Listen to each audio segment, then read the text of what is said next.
And this science off the sphere involves filling a balloon up with water and popping it, and what happens to it in a weightless environment.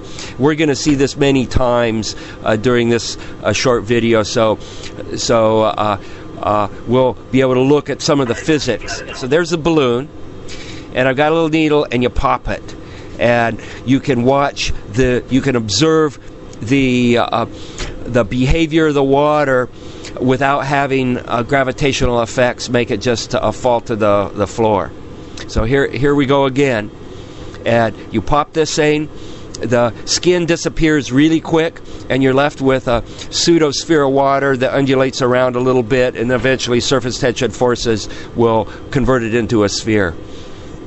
Or no, this is a slow motion, so watch closely. So it goes pop, the skin disappears really, really quickly, and then two shock waves form as a result of the rubber skin peeling away, and they're on opposite ends of the balloon, and they come together in the middle and make it squeeze out kind of like a pancake.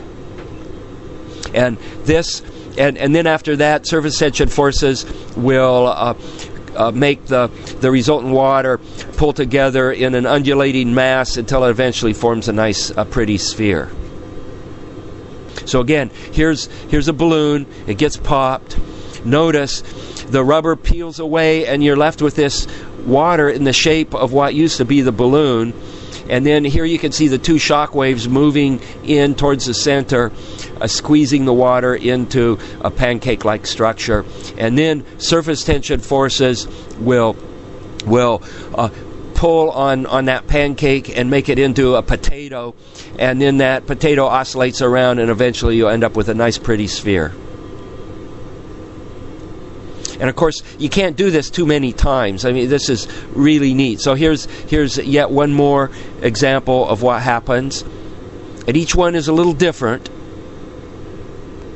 And again, the skin peels away really quickly, and you're left with this unsupported shape of water, which on Earth would just fall to the ground under gravitational forces really quickly, and you won't be able to see the resultant behavior.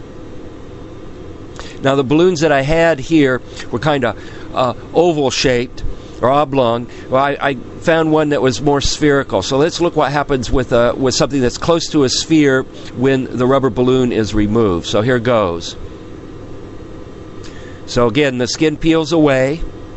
You're left with this close to a sphere of water, unsupported. You see some ripples on the surface, and now you can see the two shock waves coming together and squeezing it into a pancake. And this is a really interesting example where a single point initiated shock wave will end up making two adjacent shock waves coming together in the middle and squeezing this into a pancake. Oh, and watch this. It formed this long column of water, and then the Rayleigh instability comes and breaks it up. If you have a column of water greater than pi times the diameter, it becomes unstable and it breaks up. So here's the final one shown in real speed. And I want to end this by saying that we did all of these in our hygiene area, and we had plenty of towels around. You can see after you release one of these spheres, you can easily capture that in a towel. And now you have a wet towel. You can use this towel for your hygiene break where you do your sponge bath.